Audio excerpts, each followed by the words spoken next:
What's up, everybody? It's your boy Nugs B, episode 22, For the Record, Together FTR. I'm here with the magical Josh Wheeler. You know we keeping it right. We keeping it funky for tonight. And I'm going to start this episode off with some music history.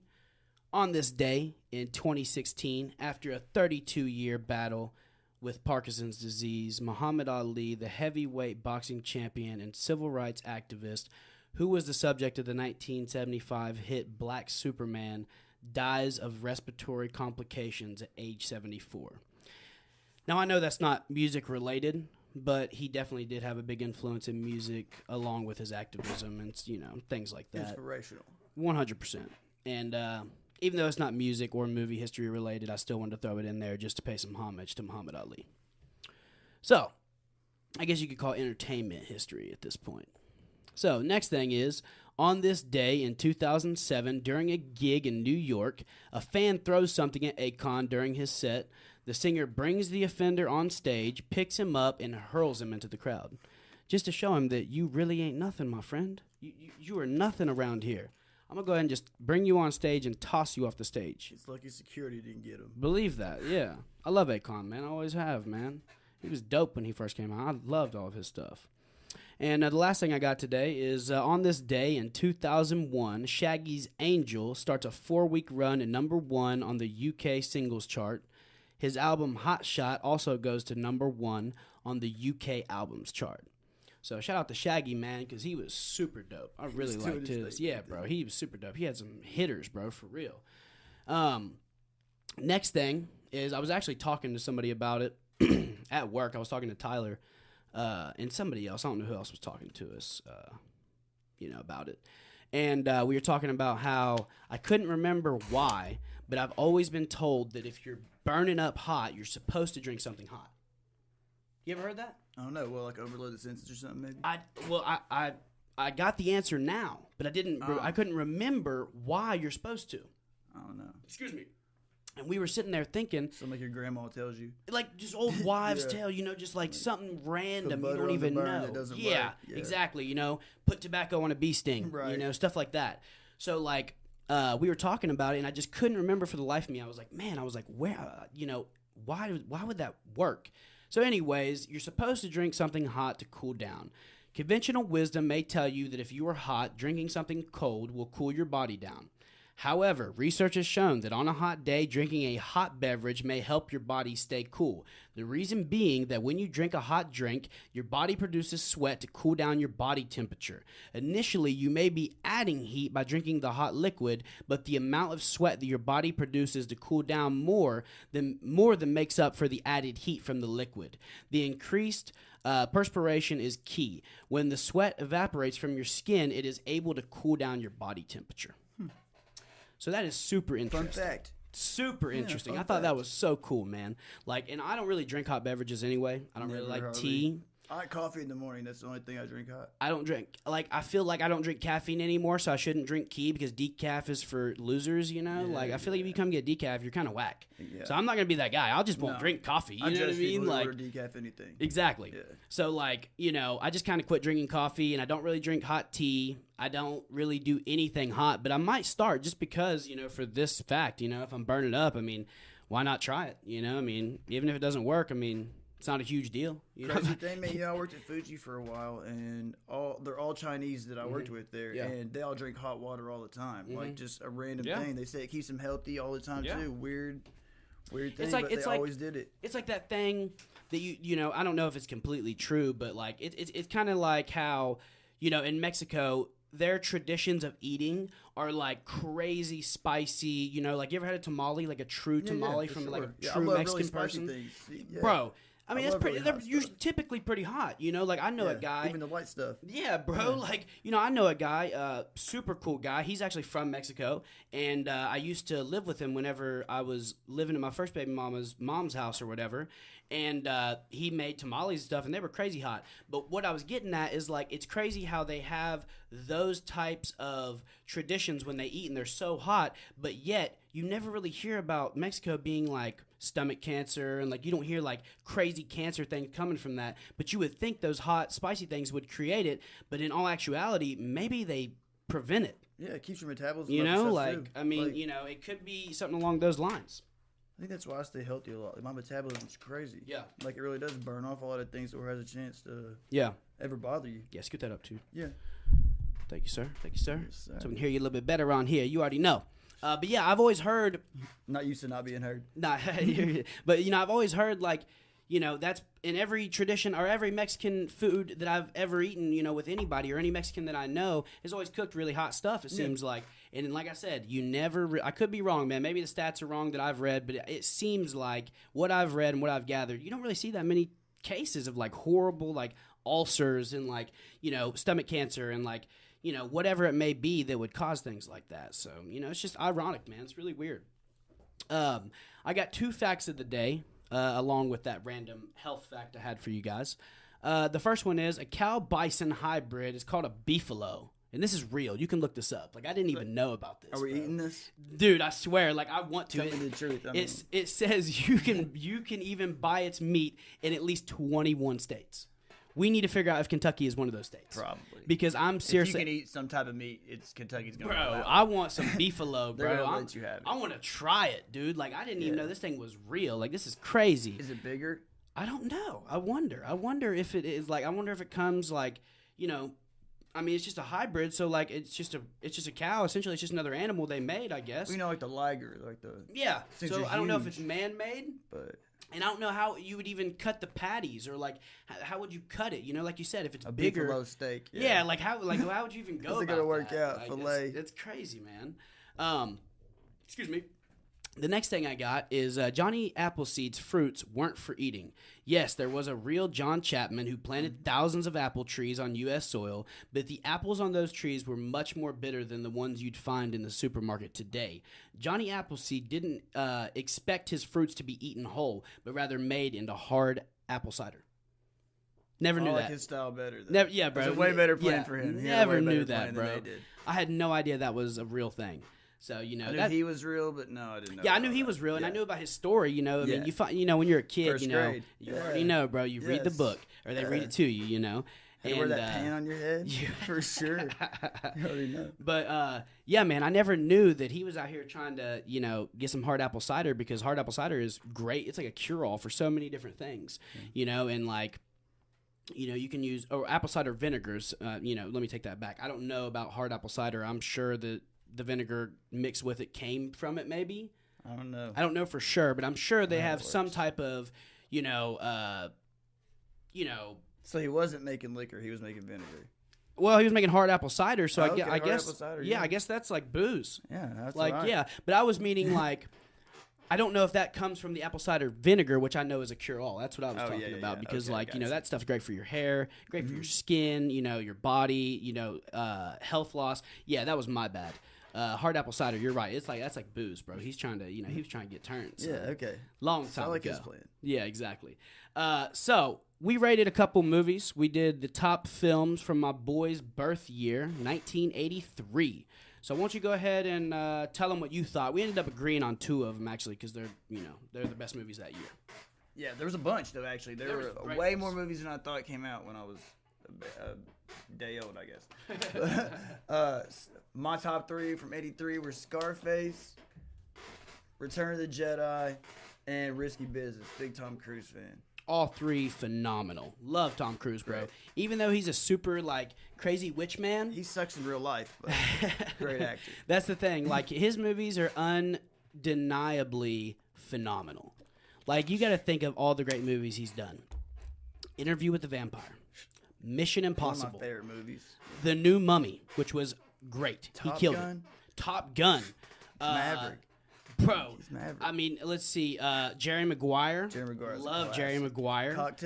Cocktail was great. Let's see here. What else was he in that was phenomenal? The Last Samurai.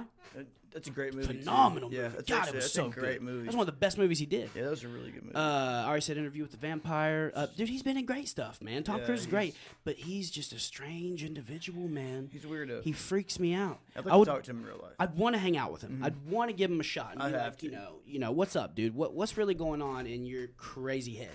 because you are a real crazy person. A lot, yeah. I don't know if you saw the video of him like meeting the main Scientology guy, the guy who created it, Jim. Is that his name? Jim or Ron? See, he's got a weird white guy name. Yeah, freaks me out off the jump already. Scientology creeps me out, dude. Oh, dude, you know that's why they fired Chef off of South Park. The actor, the voice actor for Chef, was a Scientologist. He believed in Scientology. And the last episodes you see Chef in, they're dubs from his old clips. They took piece it together. Hey children, they took like his stuff and they just clipped it and dubbed it onto those episodes, and he'll never be again. Chef will never be a character. Dude, I love South Park. Yeah, it was never my thing. Like I never loved it. Here's the thing. It's like a hate-love relationship. Like, I'll go through phases where I'm like, dude, South Park is the best. And then I'll go through phases where like, dude, South Park is corny. Yeah. Like, it's like too corny. But the thing is, man, the reason I liked it so much is because I was super relatable. It was super relatable to me in the sense of how these children were acting, like cussing, doing crazy shit. Because, like, when I was a kid, I was allowed to cuss. My parents didn't care. They would let me cuss. Like, not a great idea. Don't do that to your children. Don't let your children cuss. It's not a good idea. But my parents didn't care. They was like, look, as long as you don't cuss at school and, be all crazy. Around? Yeah. Like, if I had kids around, like, you got to be grown to say that. Yeah. And they really didn't care. My parents would let me cuss, man. So I'm, like, watching these kids cuss and, like, just do all this crazy stuff. Yeah. Like, oh, my God, these kids are hilarious, man. And I love South Park. I started watching it when I was real young. Because before that, all you really had was, like, The Simpsons. So that was Beavis and Butthead, kid. Yeah, but Beavis and Butthead was, like, it was good. Don't get me wrong. I loved it. And I love King of the Hill. I love them for what they are. Yeah. But they're not... They're like The Simpsons. They're pretty much The Simpsons. Beavis and Butthead was a little bit more... Yeah, it was edgy. It was a little bit more. You say they talk about like jerking off and stuff like that. Simpsons never talk about like jerking off. South Park really did change things. Changed the game, really bro. When South Park came through with that Brian Boitano, like what would Brian Boitano do? Yeah. Dude, that was a classic. Those guys were off the charts. I have seen some good episodes. Great, bro. I was never a huge fan, but I've seen some good ones. Well, the thing is, you got to think too is like, you definitely never, you were alive, like well alive whenever it came out. Yeah. So, like I said, nobody had ever seen anything like that. The closest thing you had got was Beavis and Butthead or The Simpsons. And like I said, those were very like mild humor, dude. When South Park came, they started showing like dildos and like aliens probing your butt and like just crazy stuff. The episode where there were ninjas and they bought those ninjas at they bought the ninja gear at the flea market from that sketchy dude, and he was like, why do you need this? He was like, they had like, dude, they had, all of them had like super like legit ninja weapons. Yeah. And they had like the gut scenes where they were legit ninjas. Cartman's like this huge fat sumo wrestler. They've got like the white eyes, kind of like Raiden does in Mortal Kombat. And dude, that episode was just so funny because it was just like fourth graders just literally, they just stuck one of their best friends with a Death Star in the eye, bro. Like, they hit Butters in the eye with that Death Star. Kenny hit him with it. And they dressed him up like a dog, bro, and took him to the veterinarian. Like, what are you doing, man? But, like, we know as kids we would have went to that extreme. Yeah, we know. It was relatable. Dude, I had two younger brothers. Like, you can imagine the shit the extreme you went to not get your parents involved. Okay, true story. I was probably like 12 years old, and... my parents were strict. You already know. So mom and dad were both super Christian. Yeah. Like, they were strict, like religious parents. Yeah. But I was playing baseball in the house alone, of course. Mm-hmm. Well, I throw a baseball and put a hole in the wall. Okay, like of course, like what any kid does. Of course. Okay, I found this piece of white cardboard, taped it up with regular tape, and like it's like the textured wall at my parents' house. Crumbled it up, like covered it, and painted it with white out. Dude, this shit lasted for like what's still there to this day, as a matter of fact, actually, but. It was probably about 15 years later that they were like... They noticed it. They just happened to be sitting there close to it, looked up and was like, what's that weird kind of looking spot on the wall, That was it. And I'm sitting there talking to him at this time, like... So, yeah, when she says that, I'm like, okay, listen, you can't even be mad about that. Like, that was literally when I was like... Statute of limitations. Yeah, well, I was like... This is too long. You can't even blame my younger brother. Because they're like, which one of them? I was like, no, that was literally me when I was like 12. Like... How old were you when they caught it? Oh, dude, I was... 20s. Dude, legit. Sure. Like, already a grown man. In my 20s. Yeah, for sure. That's crazy. Like early 20s for sure. That's wild. Oh, man. yeah. I never got away with something for that long. I remember when I was a kid, my brother will tell you this story as well because he was sitting on the couch beside me when I got caught. And there was a post office by the neighborhood I lived in Ohio, and my mom was like super cool with these ladies. They were super nice ladies, you know. Sure. They'd call, let my mom know ladies. packages come in, blah blah blah. They'd do this. They would call and just talk, bro. They were friends. You know what I'm saying? Right. So, the post office was, it was down by this little place where we played street ball and stuff, and we passed football and stuff like that. So, me being a dumb kid, I get the good idea. Well, I got dared to do it. I didn't have the idea myself. But we were hanging out, it was like 4 of us or whatever. And someone hit you with an inception and planted it. Oh, yeah, bro. Yeah, I was well, it was more like pride, like you ain't going to tell me I ain't going to do something. It's more like peer pressure. Yeah. So like one kid we're hanging out with, he goes behind the bush and like takes a dump, just drops a dump, bro. And like, great man. He just drops it. So and it doesn't wipe or nothing, just lets it go. He's just dry, bro. Straight gangster oh yeah, there. son. Yeah. So I'm like, we're sitting there or whatever, and they're like, I bet you want to go put that, on, because there was this guy, his name was Dave, and he lived like next to the church, and he was just he probably was actually maybe a decent guy, and we were just little pricks, you know. Sure. But like at the time, I'm like, oh, I hate this old guy. This is Mr. Wilson. Like we're getting this guy. He's like, I'll bet you won't put that in Dave's, mail slot. Blah blah blah. I was like, dude, I'll put it in the post office mail slot. Don't tell me. And they were like, I dare you. And I was like, bro, that's all you had to say. You dare me? I literally went and found a glove that I knew was like near that I'd seen. It was a baseball glove. I had seen somebody's baseball glove. Spotted it. I'd spotted it days earlier. Yeah. Oh, okay. Now we're here. Yeah. So I go and grab the baseball glove. I pick up. It's a big shit, dude. Like this is like just Grown one. man. This was like a ball. It wasn't even like a long turd. It was weird, bro. And especially made though for this. Oh yeah, it was strange. We're like kids, this bro. Came out yeah, way. this was real. Yeah, this was meant to happen. Yeah, he pinched it out, bro. Yeah, this was meant to happen. And so I pick it up. I put it in like the blue box, like the big box, dude. And the next day was the hottest day of the summer. So it melted on everybody's mail, bro. Oh god. And I ended up getting ratted on by the kid who took the shit. Wow. I did. Yeah, he told on us. Terrible. Yep, his grandma. She made I think it was his grandma. Whoever he lived with at the time had guardianship of him. Sure. And she made him tell the truth, and he ratted on us. But how did anybody find out? Well, because I mean, the DNA test of shit. Nah, it wasn't that. It was like there was only a certain amount of kids, so like it was kind of narrowed down. Right. It was most like kids aren't assholes. Yes, like exactly, kids, exactly. There was only a certain amount of kids, and like I didn't get caught till like days later. It took him a minute to really like piece it together, and then he ratted, so it was confirmed. And then like me and my brother, like we came back. We might have been playing basketball down there or something. We were doing something. Me and him, we were doing something. We came back and we sat down, and I think at this time, my mom wasn't sick yet, too. I think she was still, like, mobile. Like, she was getting around, And, well enough to beat your ass, probably. Oh, yeah, dude. Yes, like, sir. Yeah. So, like, we're sitting there, and I'm just chill. We're just watching TV. It's normal, And I totally forgot that I did that, And she just, like, she's on the phone. And she was like, he did what? Yeah, it's not even a big deal. And I kind of just look over. I'm like, oh, no.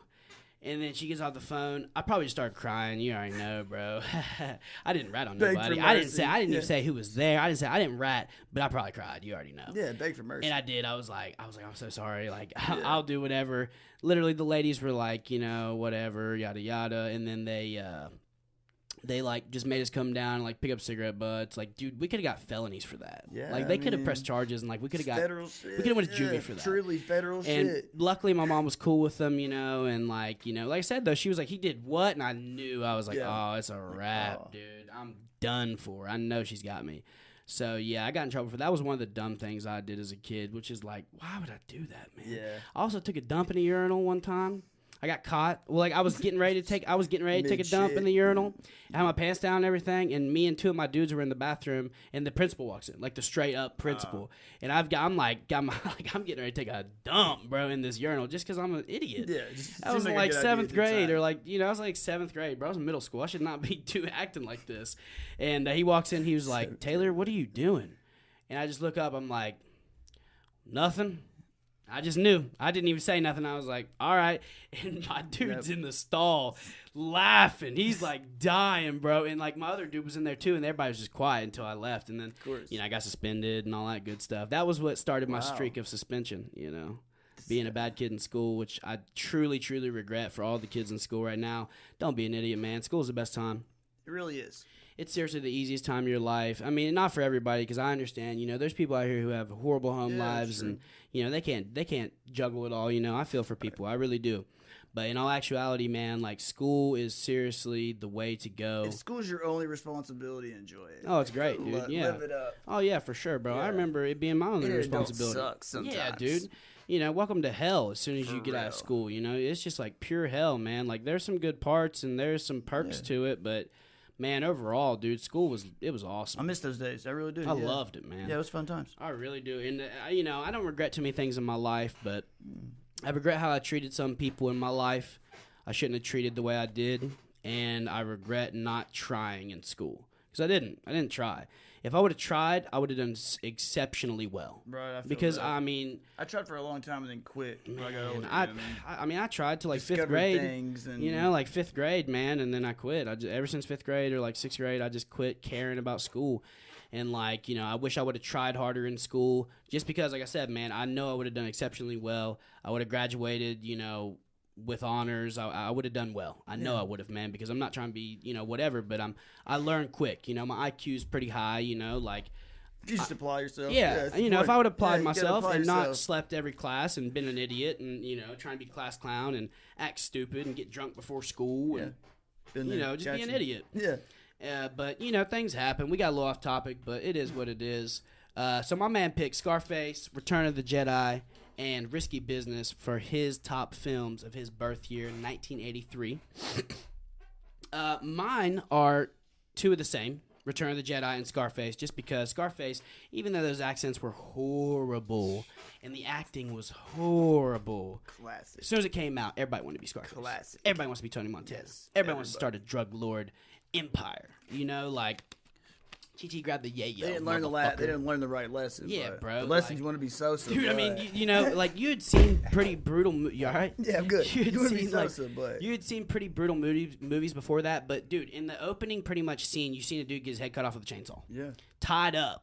And then he's about to die. And cocaine was a big thing. Oh, then. yeah, bro. That was a big deal then. That was right after, 83, so that was right before crack. It was just coming. Before crack. It was just coming. And also, I did not know this, but I have been informed that crack and cocaine, obviously I knew they were the same thing, but they have the exact same effect when it comes to, I always thought that crack was just dirtier. I always thought that it was not like dirtier, but I always thought it was just. When you used for the poor people, I thought it was just cocaine's classy. Crack that's what I always thought. I feel you. I was informed that is not the case. No one ever's like, oh, he's a cokehead when they talk about people. Exactly, they're like, oh, he's a crackhead. Exactly. He's a freebaser. He was just jokingly about somebody. Dude, it's the same exact thing. I never knew that. Yeah, it was from a doctor. Maybe he was a doctor. He was on Joe Rogan or whatever, and he was. Oh, my God, what's that guy's name? I can't remember. He might have been a doctor. He was something, super intelligent guy. Sure. But he was talking about it. He was like, yeah, there is no difference at all. The only difference is, you take out something so you can smoke it. So you can smoke it. Yeah. He said the same thing with freebase. You're just smoking something different. I was not aware of that. I mean, did you know, it was the same? I mean, yeah, I know. I knew it was the same, but I didn't know, Too much to it. Yeah, I know, but I didn't know that it was. I thought there were differences. You know what I mean? But like I said, I was wrong, Not dude. Really. And there's none. No, there is none, bro. Really, I mean, just the way it's made, like you said. How you do it, really. The way it's made, literally. And that's what he was saying. He was like, people shoot it and stuff, and he was like, but when you make crack, you can't do that. You have to smoke it. And he was he went into these things because I think he was a drug counselor, doctor, something along those lines, maybe. Yeah. But he was super intelligent, bro, just laying it down, man. And but anyway, Scarface, Return of the Jedi are the two we agreed on. My third that I chose that was a little different was The Outsiders, and simply because, man, it's seriously, it was one of the, I don't want to say groundbreaking movies, but definitely a groundbreaking movie for the 80s. Showing that side, I'm sure, they're the West Side Story, that was before this. I'm going to assume is before The Outsiders. I could be wrong. But the West Side Story was, kind of similar. Even though it was a musical, it was this gang versus this gang, the rich people versus the poor people, that class was back war. Before racism was a thing that was towards people. You know, Yeah, I mean, everything was segregated more. It was more class. Right, it was more class than it was color. Right. So obviously, there was definitely still segregation, and like it was about color to an extent. Right. But I feel like you're right. I feel like it was more about class. It was more like how much money your parents make, right? Where you live at. Well, then I'm saying there wasn't a lot of minorities around. Yeah, it was all. That's true. You know, I mean, everyone was especially white, in suburban areas. You know, saying. especially suburban white, areas. Yeah, it comes down to I'm it really rich, did. you're poor. Yep. You gotta judge somebody for something. Yeah, and the reason somebody gotta have something. Yeah, dude, and the reason I say The Outsiders was groundbreaking because look at all the actors that were in that. That was like their one. Tom Cruise. Perfect example. True. We just talked. We forgot to name. He was in that. All of them. Rob Lowe, Yeah. Patrick Swayze, Emilio Estevez, Ralph Charlie Macchio. Sheen. Ralph Macchio. Yeah. Who else? Who else was in that? There was. Oh my God. Yeah, I'm trying to remember right now too. Cause we just named so many too fast. Yeah. Hold on. Was Charlie Sheen in that? Or am I tripping? I think I'm wrong. Actually, I don't think he was in that. Who was all in the gang? It was Rob Lowe, Tom Cruise, Emilio Estevez, Ponyboy, Johnny, and Patrick Swayze. So yeah, it wasn't Charlie Sheen. He's not in that. I'm tripping. Yeah. I don't know why I said Charlie Sheen. I'm an idiot. But anyways, they're brothers probably. But yeah, I mean that definitely makes sense. But like like I was saying though, man. Oh yeah, Matt Dillon. We forgot about him Matt too, Dillon. bro. Yes, bro. I love Matt Dillon. Yeah, Matt Dillon's great. He is great, man. God, he was great. Yeah. They're also Charlie young, Sheen's too. definitely not in there. Oh yeah, bro. They're super young in this, man. Yeah, crazy. Yeah, so good though. Seriously, so good. Such a good movie. The book was good too. I remember reading it when I was I don't know, like 9th grade or something. Whenever they make you read in high it. school, Yeah, 9th grade. Super great movie. Sad, man. Super sad. But it's got a lot. It like shows a lot of. Shows a lot of like empathy, and it shows that even the poor kids are still going to care about people. Yeah. It's like they're going to care more about people than the rich kids did. Mm-hmm. It showed like how it came down to it. Yeah. They were more humble about stuff, and they didn't really care about money. They give a shit less about money. What? But yeah, that was my third choice for the top 3 films of 1983. True classics. You already know, bro. And we also rated our top 3 mixtapes of all time. And I'll start this one off. I chose my top 3 mixtapes of all time. 2 of them are by the same guy. Just because, we had spoke earlier about how great this man is in his prime. He was phenomenal. He's got one of mine, too. So oh, yeah, bro. So my top 3 are going to be No Ceilings that came out in 2008, which was his reign of fire. You already know Lil Wayne was killing it, bro. And then Sorry for the Wait. Hearing that lighter flick. Oh, bro. Legendary. Sorry for the Wait, also by Lil Wayne, and Cushion OJ by Wiz Khalifa. And, what I'm going to say is you got to think, like, No Ceilings, all those beats, it'd be hard not to wreck them. So, like, you got to put that out there. You got to realize that, like, those beats were very simple and they weren't, like, super complex and stuff like that. So I feel like anybody could have killed him, but I don't know if they could have killed him to the degree that Lil Wayne did. Well, anybody could have made a hit out of him, but can you make a hit that says something? Yeah. I mean, Ice Cream Paint Job? Oh, my God. Murdered. Watch My Shoes? Murdered. God. I mean, Everything. No Ceilings itself, bro. Yeah. I got no ceilings. I mean, dude, that was just killer. Everything. Killer, bro. Yeah, you can really just let that one ride. The whole thing. Yeah. What else was great? Wasted. That was on there. Mm-hmm. I Think I'm in Love. That was that was a good one. Yeah, I Think I'm in Love was great. Oh my God, man! Everything about that mixtape was phenomenal. Sorry for the Wait was another one, bro. It's hard to make better songs than the original artist. Yeah. Out of everyone. Oh yeah, bro. And he did. Man. Poker Face was on there too. Mm-hmm. Yep. That was, but Sorry for the Wait had nothing but hits too, bro. What? That Marvin's Room on there. Yeah, like, God. He killed that. Oh my God. Killed that. Love that song. And Drake killed his too, but Wayne killed his, bro. He killed it. It's getting me pumped just thinking about it. Yeah. What else was on there? Grove Street Party with Lil B, even though Lil B's whack. Fuck Based God. I ain't trying to hate on him. I mean, he's doing his thing, but come on, bro. Trash. Do a song with me. You know what I'm saying? Let me show you. Let's do a couple bars. Nah, but anyways, what else was on Sorry for the Wait, man? Sorry for the Wait, the song itself was sick, bro. Loved it, dude. I mean, I seriously. Man, I was trying to think. Yeah, I'm about to pull up all the. He did that. What's that? Gucci. Yep. Rolling in the Deep. Yes. Sure Thing by Miguel. Sure Thing was my. That's what I was trying to think about. Rax. Yeah. Killed it. Killed all those. God. Yeah, I forgot. Man, that mixtape was serious, bro. I didn't like the second one, but like I honestly thought that Sorry for the Wait was better than the Carter 4. I really do. The Carter 4, man, it's been Blunt Blowin', had Mega Man. It had some hits. It did had some hits. But that's what it was. I feel like it was just too. Not gimmicky, but like commercial. That's commercial. It was too commercial. Right, like too it was. Mainstream. It wasn't what you wanted. It was meant for hits instead of I want to hear Wayne. Exactly, bro. Really hear Wayne for sure.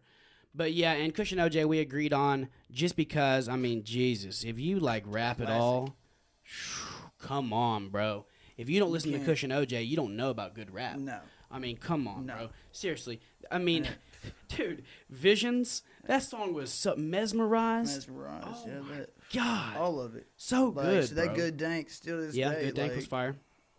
Good Dank was real good. Everything about Cushion OJ was just sick, dude. Oh, Wiz is mine. Oh, yeah, dude. Old Rolling Papers. Yeah. That was a great album. See, even before that was his debut, wasn't it? His first debut. Studio album. See, was Star Power not his first album? I don't know. I'm about to check. I could be. You might be right, bro. I think. What's the one that had that? What was the first thing he had? The big song that was just Black and Yellow. No. I'm talking about before. Before that, it was like a techno. It was Rolling Papers. It says Rolling Papers. Khalifa released his debut album with Atlantic Records in 2011. That's what I was thinking of actually on Star Power. What were you thinking? Deal or No. Deal or No. Yeah, I think that's a mixtape. No, I'm talking about the song I'm trying to think of. I can't remember what it's called. Oh, okay. Got you. But yeah, dude, that's oh man, but you know it was another great mixtape that I forgot? Cabin Fever, bro. Oh yeah, it was good. Him and Big Sean. Oh my God. Yeah, him and Big Sean really Yeah, they had a song on there. Yeah. Trey the Truth was on there. Young Jeezy was on there. Yeah, that was a great mixtape actually. That was Kirko Bangs was on there. Yeah. Dude, that mixtape. Oh my God. And he was talking about how like, you know, he really didn't smoke weed the whole time and like he was sober.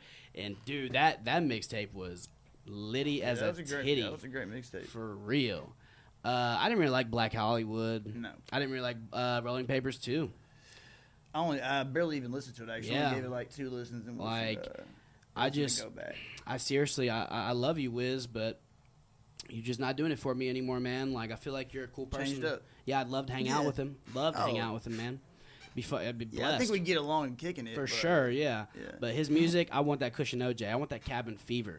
I'm killing them. Taylor Gang, the true Taylor homicide. Gang. Yes, dude, that was so good. I mean, like I said, everything about it. He's like, you know, like I said, it was so cool. I thought he was like, you know, Cabin Fever. I'm locking myself in. I'm just gonna drink water. I'm not gonna drink no gin. I'm not gonna smoke no weed. Long tolerance break. That's cool, bro. Like that's legit, man. And he was doing it in his house. He talked about it on the thing. He was like, you know, it's my first studio in my house and stuff. He's like, you know, blah blah blah, all this. But that song with Big Sean, was it Gang Bang? Yeah, dude. Gang Bang. Oh my God, killer, bro. What was another one? I think Big Sean might have been on it twice, actually. I think that Phone Numbers. Yeah. Oh, that's what it was. That's the one I'm thinking of, bro. Yeah, he was on that. Yeah, dude. Cabin Fever was so good. Hustling. Ooh. Mm-hmm. Every Day. Juicy J. Yep. Yeah, bro. Yeah, Big Sean, man, he is super dope. Lyrically, yeah, super dope. Lyrically, I don't really listen to him like that, but lyrically, he's. I feel like I used to listen to him a lot. I really do, but I feel like I kind of fell off on him. What was the? Oh my God, dude! He had an album that Detroit was was the last. I think that, okay, yeah, I might have heard that one, but there was another one before that. Have you ever gone to the end of it? On the end of it, there's a bonus song with him and Wiz on there. They mesh well, man. Actually, dope. Yeah, it's super dope. They really do. I've always liked his features, man. Every song he features on, like it's always flame. Finally Famous. Yeah. That one was sick. Dude, that one was so good. And that was in 2011. That was the same time Rolling Papers dropped. But this is the one I was thinking of. Dark Sky Paradise. Didn't like it. I can't. Detroit Volume 2. Nah, I didn't like any of these, bro. But that Finally Famous, though. Finally Famous, oh my God, it was good. Real there were good, multiple man. ones of them. Yeah. Yeah, they were all pretty good. Yeah. Because like you said, lyrically, he's killer. Yeah, he's serious. Killer, bro. But I don't know. He's like, it's like, it's like he's too much of a rapper. I know that sounds dumb, but like it's too much rap. Like he doesn't really switch it up. And like I don't like people who switch it up, but like sometimes I want to hear something a little different. I know that's kind of contradicting, but I feel like maybe it's his voice sounds the same all the time or something. It does. It's something. I feel that. It's like something is the same about him every single time, which is cool because that makes, that like determines his MO. It's like his thing, his brand. But at the same time, people like to change. They like the evolution of you, and since the Finally Famous, he sounds the exact same. Yeah. Which is dope. It's cool. He's got his style, right, but everybody changes. I was about to say, even if it's only for a little bit at a time, you have to adapt to different things. You have to. And but yeah, that's the 3 I chose, 3 top mixtapes ever. Just because, man, I gotta give it up. Those were just fire, bro. But I'll let you go ahead and name yours off. But no, the ones I have like first though, that Live Love ASAP, Rocky. That was really 10 years from now, I'll still throw that on. Like ASAP, bro. He's so dope because he's so weird. I feel like his weirdness makes him dope. Yeah, like Thug. Well, like I love Thug. I like Young Thug in small doses. Oh, see, that's what I got to say about him because I don't like the. I don't know if I like that or not. See, at first I didn't, and some of it I don't. But that's the thing: if you listen to him enough to be able to understand, listen to the I words, just usually like, read his lyrics because I can't understand nothing he's saying.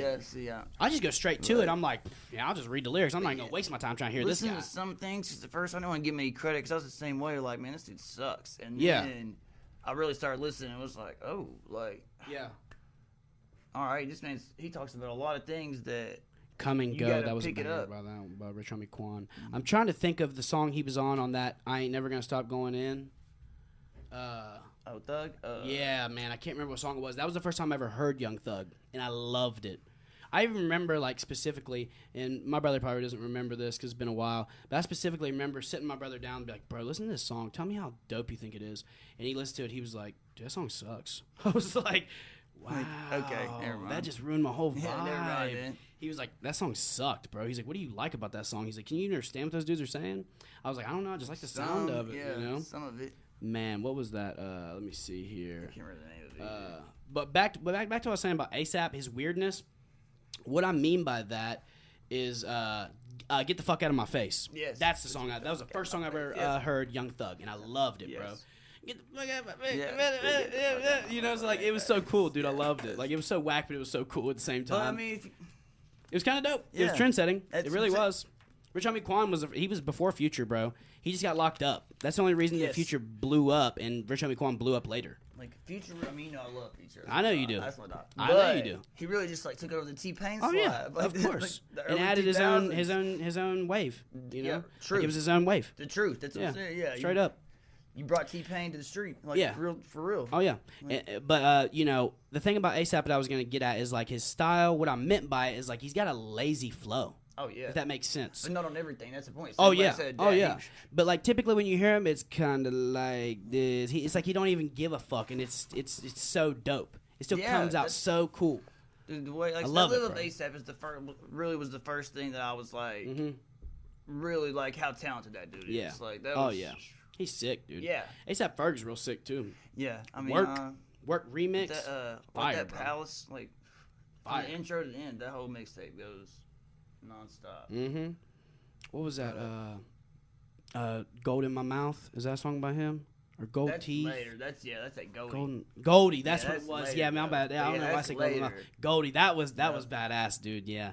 Yeah, man. ASAP, dude. He was definitely dope. I haven't really listened to him recently, but last time I heard a song from him, dude, it was killer. Like, it was awesome. He what was that song he did with Tyler the Creator? Not that long ago. Yeah. It was sick, bro. Oh my God! Now I gotta look it up. I can't remember what it was. But Tyler's nice too. He's yes. That's small doses. See, that's the thing, bro. I remember everybody hating on dude when he came out. No, that's not the right song. Whenever he came out, and Who Dat Boy? Yes. Who Dat Boy? That was sick, dude. I really liked that. That came out in 2017. That was fire. But what I was saying is, everybody hated him when he came out with Yonkers. That was like the first thing that got him. Yeah. They were like, oh yeah, hate this guy. They also loved him. Yeah, like, I hate this guy because he's coming out dissing everybody and doing all this. And he's weird. Blah, blah, and he's weird, wearing black contacts, looking like a shark, and yada, yada, all this stuff. But, man, I loved it when it first came out, dude. Yeah. And I loved Odd Future. That's when I did love it. Loved it, bro. When I first heard it, I liked it. Earl Sweatshirt. That dude's he's fire. the nicest one. That dude's, he's fire, dude. He's sick with it. Yeah. But what another thing I was going to say is, did you ever watch Loiter Squad? Yeah. The show that, that's the best thing they do. Really, so good. It's good. hilarious. When he dressed up like a white guy, I love it, bro. It reminds me of Chappelle whenever he dressed up like white people, dude. It was so funny, bro. And like Dave Chappelle, I think is the funniest person I've ever. Oh God! Well, here's the thing: he's not the best stand-up comedian in my opinion, but like you said, the funniest guy. The funniest guy. Nobody can compare to him. Funny. Nobody can compare to that guy. Even with help on Chappelle's show, you put out something genuinely hilarious weekly. He did. Well, yeah, and you got to think he had help with some of the best. Sure. But he had Paul Mooney and Neil Brennan. Neil's a genius. Neil Brennan is a genius. You still have to put out a hit every weekly. Yeah, that's hard. That's what I'm saying. It's hard to be funny every week. Right. Like, that's crazy. It's like late night talk show. How you going to be funny every night? Tough. They say they got like 50 writers. You have a personality. You got like 50 writers, bro. But you still got to be able to deliver it. Oh, yeah. Bro. And that's the thing. Like, with Neil Brennan, it's so crazy. Like, I've watched some of his stand-ups and stuff, and I've watched some of his stuff. I don't really think he's that funny. No, his stand-up's not really that great. His jokes aren't that funny. But his writing, oh my God. Because he wrote the Clayton Bigsby. That's what he I'm saying. wrote that, bro. Because now you don't have to write from a white dude's perspective. Oh, yeah. He can do whatever the hell he wanted. Right. You know what I mean? You did whatever he wanted, bro. Come together and make something hilarious. It was kind of like South Park. They were breaking the lines. Oh. They were stepping boundaries, bro. Early 2001, 2002. Yeah, straight up. They were 2000. Stepping lines, bro. And you got to think, everything about it, bro. The Player Haters Ball, that's timeless classic. Loved timeless it. Classic. The dice game, the World Series of Dice. Yeah, bro. Dude, I didn't know until probably last year or this year that Bill Burr was one of the commentators. And I went back, I was like, oh my God. The Charlie Murphy True Hollywood Stories or something, the first time you saw that. Cult classic. People know that. Changed your life. Dude, it literally changed your life. Yeah, it literally changed people's lives. You heard I'm Rick James, bitch, for 5 years. You're still hearing everywhere. You're still hearing everywhere. It's still popular to this day. So you got to think, man. That was what 2001, 2002, early 2000s. God, that was forever ago. Yeah. And people, dude, nobody can even compare. Key and Peele did well. They did exceptionally well. But did you watch Dave Chappelle's latest stand-ups? He told him, I got to watch Key and Peele do my show, and that's real life. That's what's happening.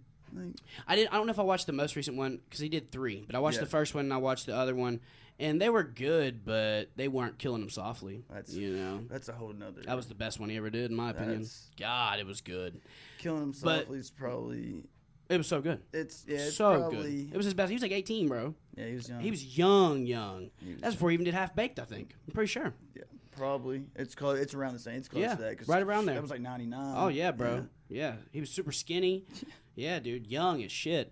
But the thing about Chappelle, like like we were saying about the Key and Peele thing, Key and Peele definitely held the torch, bro, and they did their thing. Sure, but like did you see the sketch with the dog, the iced tea dog?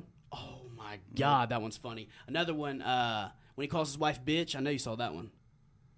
No, I don't think so. I can't. No, it's not the same to me. I feel you. I feel you. But there's they're not that funny to me compared to. Oh, they're not. Dave Chappelle doing it. They're not, bro. They can't. I don't want to say hold a candle because they do hold a little bit of a light. They're funny, but it's not the Chappelle show, man. Lil Jon, bro, he blew Lil Jon up again after Lil Jon was already blown up. Like re-blew him up, dude. Another show that was lit, bro, was Andy Milonakis. Oh, yeah, that was hilarious back in the day. I loved Andy Milonakis, man. That was a good one back in the day. It makes me think of that because I said Lil Jon, and the one where he's eating Fruity Pebbles. He's like, what you gonna do? He's like, I'm probably gonna eat these Fruity Pebbles. He was like, can I come have some? Yeah, sure. And he climbs through the TV, bro. Him and Lil Jon are sitting there. He's eating it out of the crunk glass and stuff. Yeah, dude, that was hilarious, man. Andy Milonakis. God, he was great. He was funny. God, he was great. Like, just for stupid humor. Stupid. Yeah, just for stupid humor. Random, blogging He was like a podcast. Just don't give a shit. Yeah, he was just like... Like, not giving a shit can take you really far sometimes. Dude, you got to think, too. He was a grown man who looked like a kid. Literally. So he didn't care. No. He thought he knew he could get away with shit. Yeah, like, what are you going to do, bro? Don't bother me. But anyways, anyways, you can make him go do crazy things. That they're like, this kid's 12 years old, dude. Yeah, exactly. And he was literally like 35. Yeah, literally. Like, I don't know what his disease is called, but he's definitely got whatever disease, and it literally just he doesn't age. He just doesn't age the right way. Chief Keef are like friends. Really? That's crazy, bro. He would be friends with Chief Keef. Of course. He's been in hip hop culture forever. Yeah, he loves it. Like since he started. He tried to rap all the time. Yeah, he's actually got bars. Yeah, he's actually got bars, bro. Like there's this video of him with a BlackBerry, and he kills it, dude. He's on one of Chief Keef's mixtapes. Really? Yeah, that's what's up, dude. I remember which one. But yeah, go ahead and rattle off those next two you got, my friend. Okay. Oh yeah. Kush and OJ, we agreed on, of course, like, because classic. But Dedication 2, like I said, Wayne. Gangster Grills, man. The whole Gangster Grills was that was another time in history that. Oh, yeah. It was just like everybody did it. Yeah, when you hear that, you already know it's about to be classic. Oh, yeah, dude. Like you said, Cannon. That was a classic. That's still some of the hardest parts Get I've ever heard him. Yeah, Working them was a major. I think Getting Some Head was on there, too. It might have been on Maybe. Or maybe it was on The Drought. I can't remember for sure. But yeah, Getting Some Head was killer, dude. Mm-hmm. That was killer. I mean, bar wise, there's no. I mean, he's. You already know. I think Ho's probably the greatest rapper ever. But Getting Some Head was on there. Right there with. Georgia Bush was on there. Dude, that was killer. That was so good. No Other. Walk It Off. Yeah, there were some good songs on there, dude. For sure. How those old ones like that Kush. Yeah. South Music, Welcome to the Jungle. Mm-hmm. That was good too. They still like me. That was good. But yeah, that's the wrap up for those mixtapes, man. But we were talking about it, and honestly, we got to say that if we're looking at best lyricist of all time, if Lil Wayne truly writes his lyrics all the time, he is one of the best lyricists to ever live. I don't know if there's any better. Ever. I mean... and especially for pure volume. That's the thing. Like, the volume is the big part. People talk a lot of shit, like, he's, with certain things, like, it's not that great. I'm like, yeah, but compared to what you've heard come out of his mouth, everything can't be that. Exactly. And this man he said everything he could think of, dude. That's what I'm saying. This man was putting out just... non-stop. Non-stop, imagine he could have saved all that for years. And laid it out for years, but he laid it out in like a couple mixtapes and some albums. Just put it down. You know what I mean? Yeah. Just laid it all the way out there for us. There was a time like all you heard was Wayne. Like, I'm going to read off some of his best lines. Real G's move in silence like lasagna. That's exactly. Yeah. Bro, are you kidding me right now? Think about that like 3 different times. Dude. We hit that the first time. Dude, like, come on. That's just great. Stupid. I mean, seriously. I mean... God, man. Hip-hop quotables. I mean, seriously, bro. Above the law, but under the influence. Like, dude, that's a hit, son. I mean, I'm trying to think of some other ones that aren't on here, because some of these are okay, but people aren't putting the best ones, man. Let me think. What was a great one he said? So many that's what I'm saying. It's hard to narrow them down, bro. Because it's... oh, my God. Let me think here. Nightmares at the Bottom was so good. He had some great punchlines on that. Yep. Nightmares at the Bottom was sick, bro. Let me think. What was that one? He said, oh my God. Hold on. It was on the Carter 2, bro, because those were where some of the best ones came from. What, Carter 2? The Carter 2, in my opinion, bro. The Carter like that, Go DJ. Great, those bro. Great. Let me see. It's on Money on My Mind. I know that. He said, oh my God, what'd he say?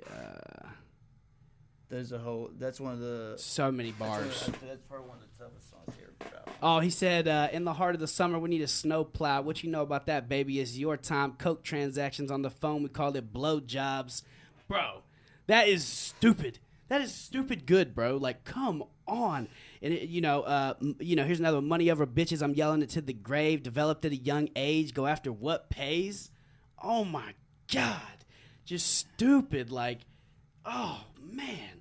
And what was another one that was super great was Mr. Postman. You remember that? Mr. Postman. Oh, yeah. Postman. Dude, that was sick. Sick, man. I loved that. And what was another good song that was, not even really punchline-y? Like, he just... Mr. Carter. Hey, Mr. Carter. Yeah, him and Jay-Z.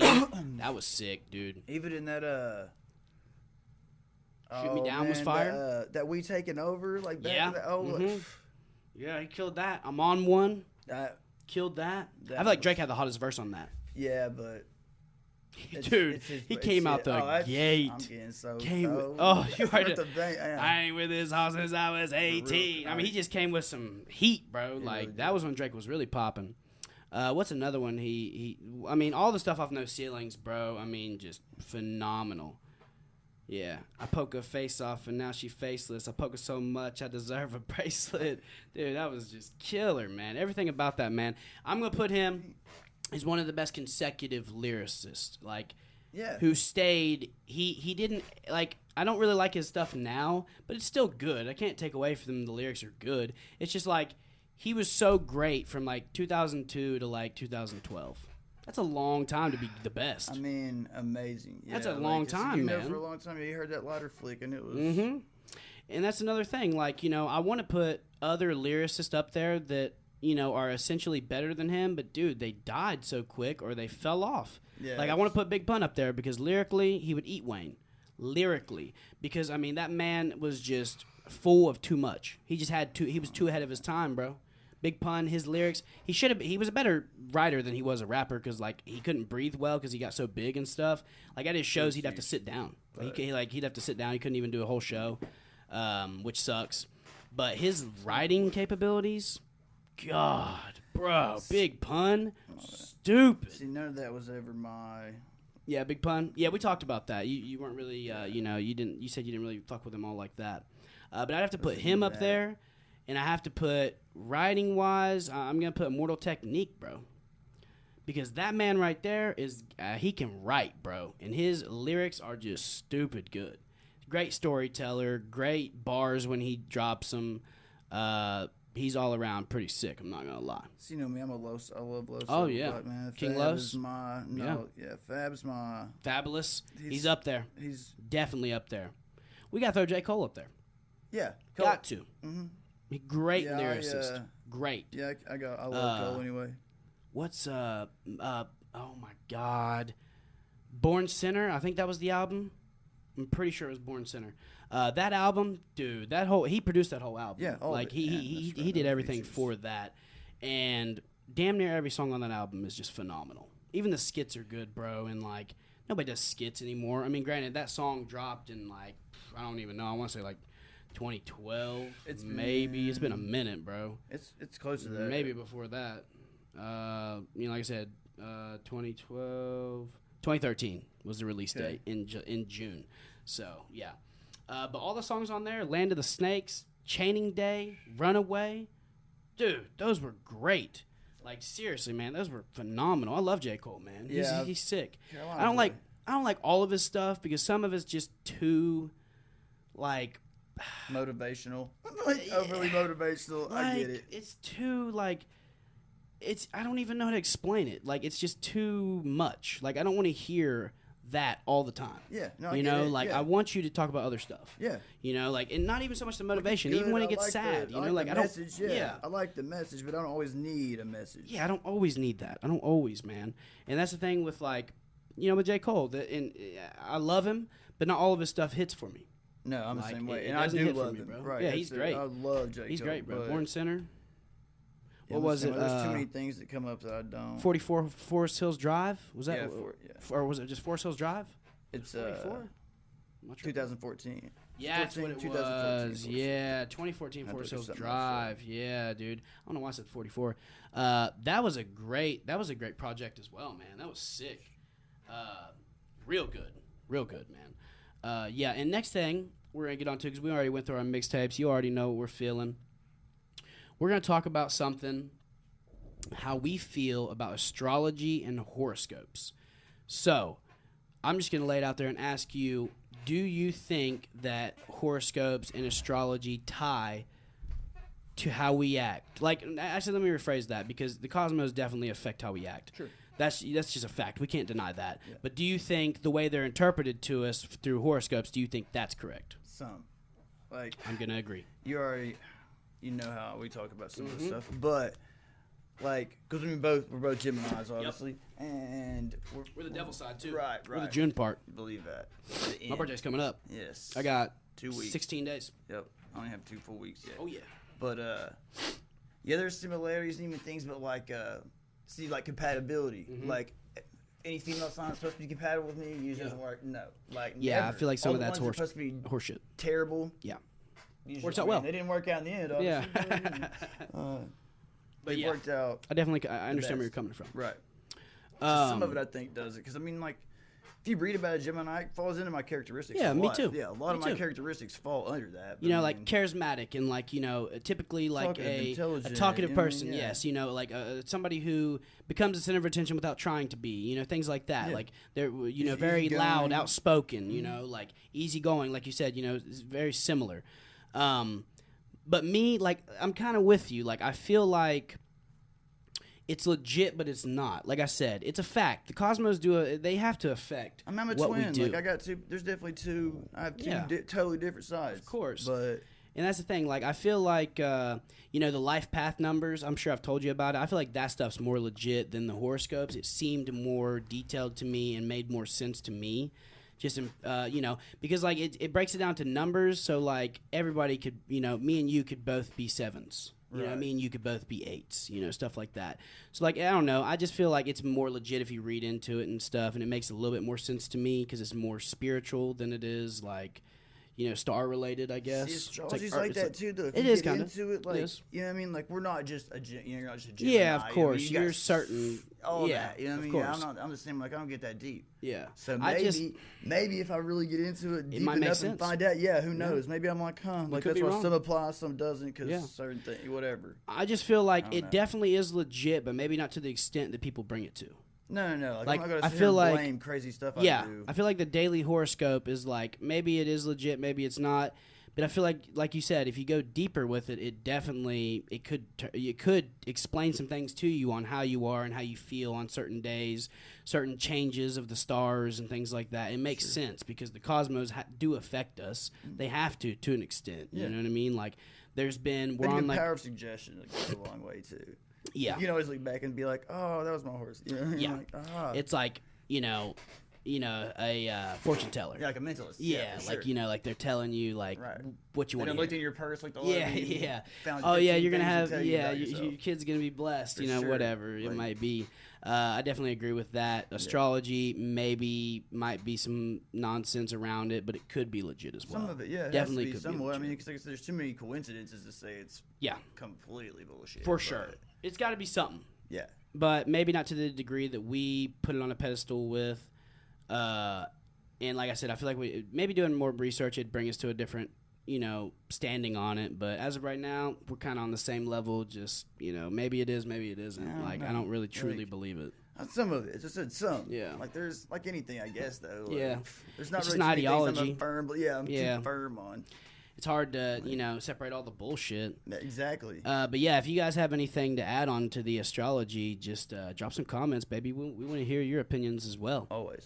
The next thing we're going to talk about is we thought, probably the 3 most talented people since Michael Jackson has been dead are Chris Brown, Justin Bieber, and Donald Glover, a.k.a. Childish Gambino. So we had been in debate that we don't know if Justin Bieber is more talented than Chris Brown. I just don't think so. I don't know. He's not, I really don't know. And like we had said, Chris Brown is our Michael Jackson. It's true. Except he fights true. instead of messing with kids. It's better. It's very true. It's to bad, an extent. It's bad. Yeah, you'd rather see a woman beater than a child molester, I guess. You really have to pick your evils. Yeah. Pick the lesser of the two. I'll take Chris Brown over Michael Jackson. But the only reason I'm saying, maybe not even Bieber might not be more talented, but I'm saying Childish Gambino is more talented, like I had said, because he created one of my favorite TV shows, Atlanta. Man, I love Atlanta. With bars too. So good. Childish Gambino's sick, bro. Dude's got bars for days. Oh yeah, he's great, bro. He said, what was it? Bonfire. He was like, "You're my favorite rapper." Yeah. He's like, "Yeah, dude, I better be, or you can fucking kiss my ass, human centipede." Dude, that's sick, man. That was sick. Like, he's awesome, dude. I love Childish Gambino, man. Yeah, he's a genius. Great. Yeah. Great, bro. Hilarious. Real funny. Yeah. Great actor, great writer, great producer. That's why I'm saying he's more talented. Yeah, so it takes a lot. He can do it all. He's doing it all, bro. He can't really dance, but Chris Brown got him on that in singing, but he can rap, bro. He can direct. I mean, he's laying it down. Yeah, and his brother, he lets his brother do he puts, I mean, not like allows, but like he puts his brother, in producing and directing Atlanta too. Like there were some episodes that were like written and directed by his brother, his actual brother. You know what I mean? Which I thought was really cool. Yeah, you know what I mean? Like he was like giving him an opportunity. It's his little brother. Right. And it was if you watch his stand up, he talked about he only had one brother, but his parents were like would adopt kids and like foster kids and stuff. Yeah. And they went into the Home Depot and dude, that was hilarious. Like, that bit was good, man. That was a good bit. For those of you who haven't watched it, I think it's called Epic by Donald Glover. It's on Netflix. And it is hilarious, man. His stand-up is killer, bro. It's good. But, yeah, if you guys think, smart dude too. Who do you guys think out of all those? Just drop them in the comments. Chris Brown, Justin Bieber, or Childish Gambino. I'm going with Gambino just because, he just holds it down, man. He's great. Next thing we're going to talk about is clones. So we're going to get weird with it. I personally think we've had clones since probably the 20s. I think we've been cloning people since the 20s. You think? And the reason I think that is simply because, like I told you, like we talked about, I feel like we're 40 years behind the top of intelligence that people allow us, the public, to see. Yeah, to find out. So if we're 40 years behind, in the 20s, regular people would have been living in the 20s, but, everybody else who was top of the top would have lived in the 60s. In the 60s, we already had cars. We were past, we were already past a lot of stuff that were, pretty substantial. So I feel like maybe these clones weren't being, like, put amongst the public. Maybe they couldn't live with, coexist. Like, it wouldn't be like me and you just hanging out. Yeah, it's not. They couldn't, like, live amongst us. Yeah, they couldn't, like, kill a person and clone them. You couldn't do that. But I feel like maybe living in labs, living in, like, gated communities they create for them to try to see how they live. Yeah, figure them out. But I feel like maybe the 20s or 30s, man, like, because I feel like we're way behind. So I don't know. See, back then they were working on all that like, cryogenic stuff, too. And we were working on sheeps, and they came out and talked to, we cloned monkeys and stuff. Yeah, well, they were trying to freeze people back in the day. That was a big thing. So that's possible. Walt Disney still froze. That's what I'm saying, so who knows? Yep, he said, wake me up whenever you find a cure for the disease he had. Yeah. Can't remember what it was. Mr. Freeze. Yeah. But even if they weren't cloning before then, I mean, you definitely got to agree they're cloning now. I think so. Yeah. Definitely cloning humans. So. Have to be. If they can. I mean, I'm not saying they can. Maybe they don't even live. That's very right. So I'm saying, maybe the clones don't even live. Human bodies. Maybe they got to live in sacks. Super complex. Like, enough. The brain. Yeah. And, like, maybe they live in sacks like on Blade. Remember on Blade where they had, like, the warehouse? There was, like, sacks of people that they got the blood from and stuff. Maybe it's like that. Or we're in the Matrix and we're all just... We are in the Matrix, bro. Maybe. That's definitely a possibility, man. And, like, what else was it? Blade. There was, like, the sacks of people and stuff. Did you know these surrogates with the... Was it Bruce Willis, I think? It's called surrogates. But anyway, that's, like, what it is. Basically, you go live your life. You don't have to do... Or you could... Even, like, if you're going to die or something's wrong with you, they already had a body for you, like, set up. Yeah. It's kind of like The Island. Kind of like The Island? Yeah. That was like crazy, that. Bro. Yes, Ewan exactly McGregor? Like that, yeah. It was nuts, dude. But that's very what was plausible. Going on. Yeah, totally. Very plausible. Yeah. Maybe not, like, to the extent they were doing it, but it's definitely plausible, bro. Well, I mean, you got to dramatize certain things. Yeah, but yeah. Like, you got to Hollywood the Matrix, is it possible that we're plugged into something and machines took over? Maybe. Possible. Yeah. Probably not, and it's not going to be that type of scale. Yeah, you're not going to be able to dodge bullets and stuff. I mean, you might be right, dude. No the one one. In the Matrix hey, maybe we're not the one, bro. Exactly. Like, we haven't been woke up. We haven't been approached yet. Yeah, nobody's Morpheus. Morpheus and I hit us up. I was never much for computer hacking. Mr. Anderson. If you can hit me, if he's got an iPhone, it's possible. What was his first name? Brian? Who, Neo? Yeah. Brian Anderson? Is it Brian? Something Anderson. Long, dude. Yeah, it's Mr. Anderson. For sure. God, I can't remember his first name in that movie. It starts with Mr. Anderson. I think. Man, that was such a good movie, though. The Matrix was groundbreaking, dude. I was gonna say, the first one was literally something that was like, you've never seen that before. Wow. But I guess I'd been told those brothers, brothers. Yeah, they had already been on that level. Like they had already done some things that were like, you know, independent, that were real, like woke like that, and maybe had done some like comics or like some animation or something.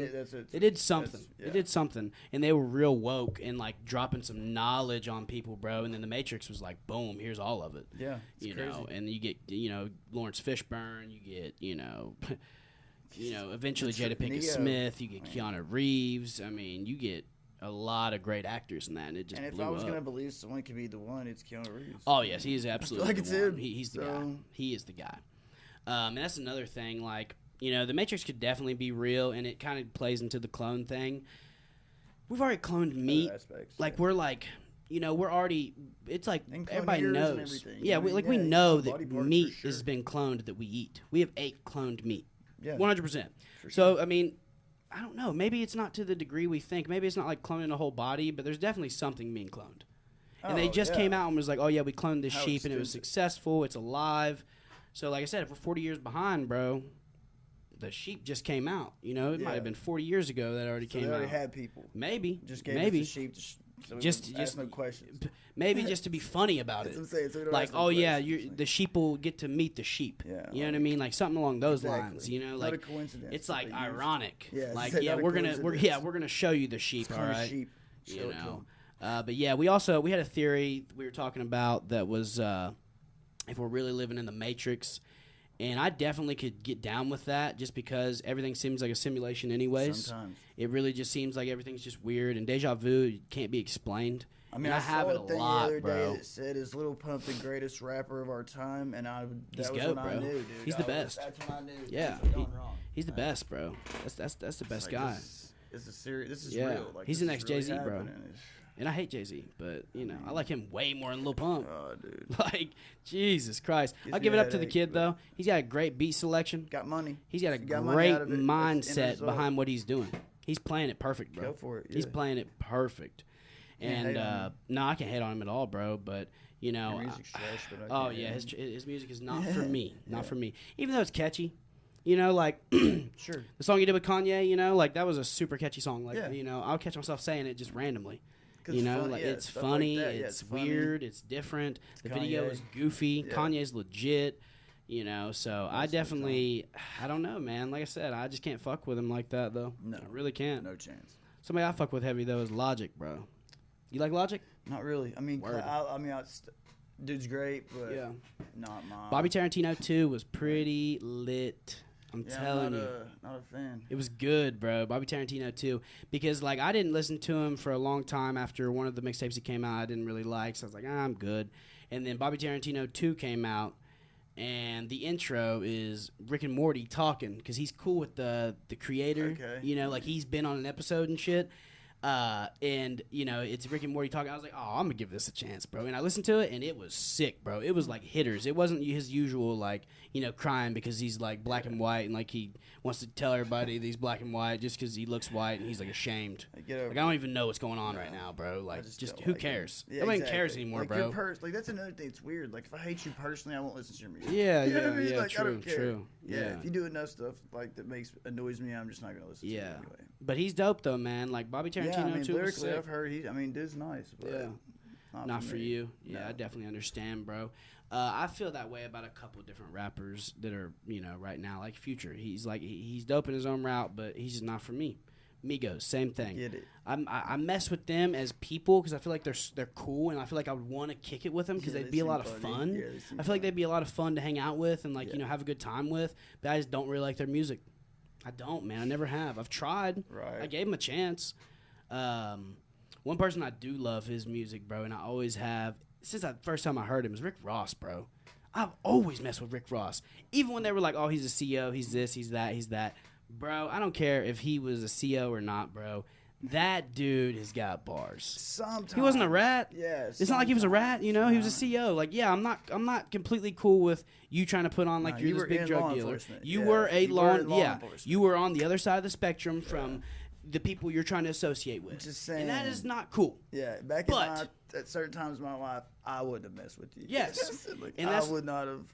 Yeah, and like that's my thing too. Like, you know, that's not cool for what he's trying to portray. No. But dude, most of the time, like we were talking about God Forgives I Don't. Yeah. God, that was killer, bro. I mean, dude can rhyme. Killer. But He's sick, dude. And the diss track he sent to Birdman, loved it, bro. Loved it. You like Trick Daddy? But I hate Birdman more than anyone. Oh, yeah, I like Birdman. I used to. He had like 2 good verses his whole life. You know Birdman. What I mean? Like, I'm not talking about Trick Daddy. I'm talking about Birdman. I used to like him back in the day. Trick Daddy? Yeah. I like him a lot, bro. I like the only like thing back in the day. Slip and slide shit. Yeah, he's like one of those dudes I really like just because of him, the way he is. He's like crazy. Watching him talk to people, crazy, dude. he's a nut, bro. He don't care. He's like he was talking about like this was on. I don't remember if it was on Breakfast Club or Love and Hip Hop or something. I don't know. I was watching him, and he was like, I don't know why all these motherfuckers out here smoking this loud. He was like, you hit that loud, it have you high for 10 minutes. He was like, nah, man. He's like, I get that old bunk-ass Jamaican brown weed, and I put cocaine in it. I was like, damn, dude. Really do. Trick Daddy's lit. Yes. He's like, I've been doing this for 30 years. I was like, God. And I believe him. This dude is crazy. I believe him. And he was straight up, and everybody was like, whoa. Like, he didn't care, bro. I mean, what are they going to do, man? He's been living the same life forever, bro. I swear to God, like, ODB died and jumped into Trick Daddy's body. Straight up, dude. They're like the same guy. They really are. Like, the same maniacs, person, bro. Just you maniacs. No fucks. Like, the definition of it. Oh, yeah, dude. And I've just always liked him because of who he kept it real. Like, he kept it 100%. And like I said, his bars are always real life. Always realistic. You know, like, everything he talks about is real. You know, like, I love it, man. And like I said, as soon as he said that, I was like, oh, this dude's hilarious, bro. He's crazy, man. And yeah, he was talking about how he never smokes loud. He's like, nope, I don't like that good weed. He's like, I like my shitty weed, and I put some cocaine in it, and I roll a blunt. He's like, and I don't smoke till like nighttime. He's like, I wait until like 6 o'clock every day, and then I start drinking, and I start smoking coke. Like, this is crazy, Reggie man. And like, coke. crazy, dude. And you know, I've always thought he was just super interesting, man. Yeah, like, he's always super cool, bro. And I remember ODB going like on MTV going to cash his food stamps or going and his welfare check, bro. Like on MTV in a limo with a mink on. Oh my god, this really happened. Like, I remember somebody telling me about that. Yeah, like I remember watching that on TV and being like, cashing food stamps, even the Wu-Tang Clan, that's bro. What I'm that's like crazy. You really cashed a welfare check in a mink in a limo just to be. Petty. Whatever, yeah. Petty, like, I'm bro. getting mine. I don't care.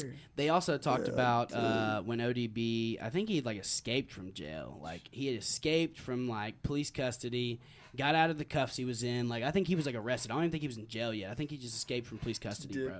He got out, and there was a Wu-Tang Clan show that night in somewhere, I think it was like Brooklyn maybe. And he shows up, bro, gets on the stage and was like, what's up, you know, like talking to everybody. He's like, I just broke out, you know, blah, blah, blah. He's like, I'm going to see y'all later. And he just leaves, bro, like just randomly came out of nowhere. He was all drunk and shit. Like, they were talking about how he was drunk or something, and like he just came up out of nowhere, bro, and he was supposed to be in jail. That dude was crazy. Like, they saw him get arrested or something, like, and then next thing they know, he like showed up at their show. That's crazy, though. dude. So crazy. It's like some true rock star shit. God. Let me ask you this, bro. You like Kid Rock? Like when he was rapping? No. What do you mean, like Devil Without a Cause? Okay, like I was.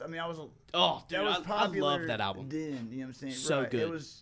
It was something different too. Mm-hmm. I mean, yeah. I mean, as far as it was that, like punk rock rap, right? Kind of. It was like it was outlaw, like I'm gonna do whatever I white want. Trash. Like, yeah. It was like, I'm gonna bring strippers with me to the, to the show. Literally, I'm gonna marry Pamela Anderson. You know what I mean? Like, that's like the most white trash famous thing you can do. Like, yes, that is the truth, my friend. That's the most trashy white thing you can do. Oh man, I love it. Marry famous Pamela person. Anderson, I'm telling you, bro, it's crazy. But yeah, man. It's like nowadays, like you smash Amber Rose. You know what I mean? Like, that's how I knew 21 was going to be a star. Like, I just barely heard of him. And then I saw him with Amber Rose, and I was like, oh, this man's about to be somebody famous. Wiz Khalifa, he was on Joe Rogan, and he had just said that I guess Amber Rose is pregnant, actually. Again. Oh, yeah.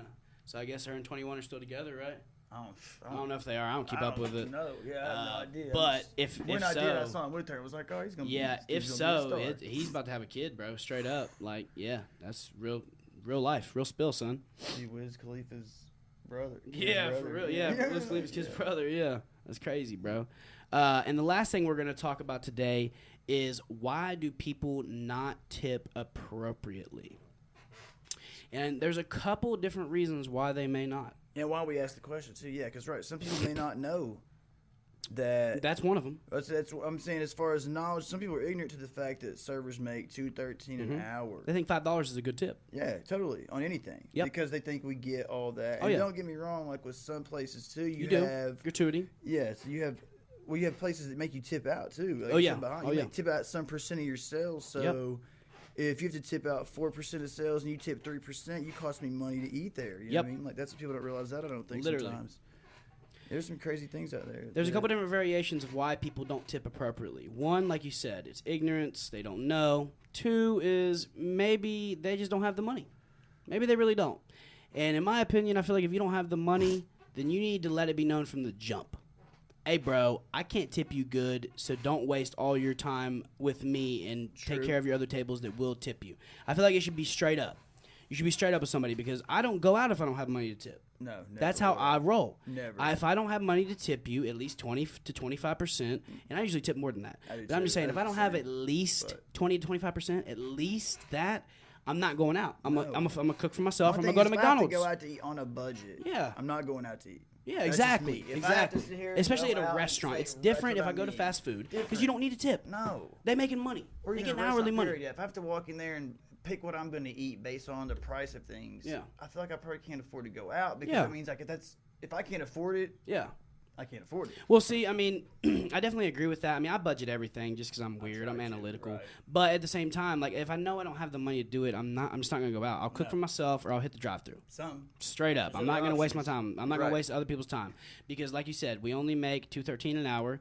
You know, we don't make any money on checks, man. And like I said, you know, there's some people out here who legitimately don't know that. And we can't be mad at them. I mean, we can, but, you know, it's nothing we can do. You know the tip, you know what I mean? But it's still... You would think 2019... with all the social media and all the news places that talk about it, you would think that people would know by now. But you got some people, man, that come out of the holler once a month and they want some Applebee's, bro. You know what I'm saying? That's a fact, though. They want some, you know, they want some Outback Steakhouse. They want something. They don't want Outback. So, that's but anyway, they want, you know, whatever. And like they come out of the holler once a month and that's all they got. So they go out and they don't tip worth a shit. And it's not cool, man. Like I said, I feel like you should be like how it is in some other countries. In some restaurants, you set it up. You have to tip before you have to pay from the jump. I feel like as soon as I bring your food in, I should see what you're going to tip me. Because that's going to depend on your service. Because some people don't 100%. Tip because of bad service. That's true. But some people tip because of good service. And that's awesome, you know, because if you give good service, you deserve a reward for it. And we're already peasants. We're servers. We're like the lowest thing you can be, essentially. We bring things from point A to point B. That's the thing. Yeah. Some people look at it like people that. Think at it. Exactly. Like that, they think like that. So if you're going to treat me like that, at least let me know from the jump that you're not a good tipper. Right. I'd much rather know from the jump because then I'm just going to get you what's required. You're not going to get the service I provide. Right. Well, it's my job to do certain things. Right. To do my job. Bring things point A to point B. I want to make a certain amount of money, though, that now requires me to do certain other things. Exactly. But, right. I'm not going to go out of my way for somebody. Like if I know you're a terrible tipper, I'm probably just gonna ignore you. Right, you're getting literally minimum. Like there's no requirement I keep your drink full to the top all the time. Like you can sit there for a minute or two with no drink. You know what I mean? You're not special. It's the truth. So and you know, it like I said, it's definitely not cool. And if you know, especially if you know a person and you go out and you don't tip well, like dude, you just suck. Like you just suck, man. Like. I just never understand it. Like, and it makes me not even want to work in the food industry anymore because of how much bullcrap you got to deal with for the money. But the money's worth it. Anybody who serves, you know, the money's worth itself, it. You know? Right. Yeah, it's not the money itself. It's just like the principle. Yeah. It's like, you know, why would you even waste my time? Like, I was trying to be nice to you and, you know, legitimately maybe care about what you were talking to me about, you know, like whatever it may be, you know. Sometimes I'm trying to give you an ear. And you're over here leaving me $3 on 30. Right. What is that? Or like you asked for 37 different things. Yeah. Like, or split my bill 20 ways, literally. And I got 40 coupons. So many. And then I'm gonna tip you $2. Like, dude, come on, man. Save like $30. Yeah, that's how I feel, bro. And maybe I'm wrong for that because I'm a server and I'm biased about it. But I feel like if you have coupons or you get your like food comped or you get like, you know, your food voided or whatever it may be, bro, and I think you should tip that. I'm not even gonna say you should tip that. I'm not gonna give you that. Well, depending. It depends. If it's 50, I mean, yeah. But I mean, like, crazy amount if you get $40 taken off your thing, Drop me a 20. Or drop me something. Even if you leave me 10, 10, I'm not gonna be I'm mad cool with if that. It's equivalent, right? Like I said, I'm gonna take that back. $3 down after you just saved $40. You intend on spending. That's what I'm saying. Maybe you shouldn't have to pay what you've saved or what you've got compensated for. Depending on what it's for. But it's circumstantial, yes. But at the same time, some of it definitely needs to be something, bro. Yeah. Like, especially if it's not the server's fault. Well, right. No if it's not the server's fault and you know for a fact it's not their fault because your food came out messed up or something, and you can look at you can look at the ticket and be like, okay, this person rang this in right. It came out wrong. But some people look for things that are unpleasable. So it is what it is. That's why I said you have the ones that make up for the other ones. So that's why these days it's very true. I give up. You know what I mean? Yeah, it doesn't even bother me anymore. Yeah, it doesn't really get to me. I mean, sometimes it does. Like, it'll annoy me. I'm not gonna lie. It doesn't like get to me in the sense of like rage, but it gets to me like, dang, man, like this is real. Like, why are people doing this? Like, why are they really doing this, man? Like, I know I'm good at my job too. Yeah, exactly, bro. I feel like I provide good service. Definitely, every time. You know, I try to be super nice. I'm attentive. Making sure your food's coming out nice and hot. I'm always like, I always tell everybody when they get their steak, cut it, and I'll make sure it's good. Definitely. Check and make sure it's what you want. Because I would want somebody to do the same for me. I've ever had and yeah, $5. 5 on 120. No, like, that's not how this works. That's why at most restaurants, if you look at them, you see like 5, 10, 20%. At least tip 20%, dude. Well, God. There's a 15, 18, and 20. Like, that's typically how it goes. 15's good. 20's like, if you have really great service, there's nothing wrong with that. Yeah. And that's the thing. Like, I'm not going to be mad about 20, I guess. I mean, like, but I still kind of am a little butthurt if I gave you great service, Like, and this is another thing that I feel that we might differ on is, like, I feel like if somebody comes in and they get, like, something little and they, they get, like, a whatever and a whatever, they're just by themselves and they have, like, a little bill. I feel like, if you have, like, a $12 bill, don't throw me $2. Like, I don't want that $2, bro. Yeah, I get it. It's not even worth my time. Like, if that's all you're coming in for, don't even tip me, bro. Right. Because I'll get you your stuff and then we can just be done. People, though. I know. Like, for the public. It's crazy, man. Like, it's crazy. I guess I don't care about that because if every single person tipped 20%, I'd make killer money. Of course. But the 20% would even itself out. The 20% have to make up for the 7, 8, 10%. Oh, yeah, bro. That's the thing. 2%. I mean, people just don't know what they're doing. It's true. You ain't lying. It's crazy, bro. But, it's right there on the bottom of your receipt. Yeah, like, it's typically at every single, restaurant, you know what I'm saying? Like, it's crazy, bro. Sure. But it's been a great episode, man. It's episode 22. Y'all going to be seeing my boy on here frequently. You already know how we do it. Always. Getting it all the way together. This is for the record. Together FTR. Make sure to tune in. Anybody who wants to be promoted on this show, hit me up. I talked to my sponsors. Everybody I talked to, they got some things going on. So hopefully next episode I'll be letting you all know about them. I'll be promoting them on the show and such. So, yeah, man, I can't thank everybody enough. We hit 1,000 likes. Nice. Blessed up. You already know, baby. We trying to keep it right. We got the YouTube up. We got the Twitter. We got the Instagram. The website was supposed to be launched by tomorrow, but due to circumstantial reasons, it's going to be probably another week or so. We got the homepage designed, and we've got a couple other things lined out, but we got to fix some of the codes on stuff and some of the links that are coming with it, and we got to just a couple technical stuff, nothing big, but once the website is launched, it'll have our first stream, our first line of clothing that will be available along with some designs you've already seen before, and you'll be able to literally get on our website, click on what you want, pay for it right then and there with your card, and it'll ship directly to your house. So you don't have to ask us to ship nothing for you. It'll get straight to your house, and we'll be all the way together, man. So, it's for the record, baby. I really appreciate everybody. Thank you so much. Y'all have a blessed night.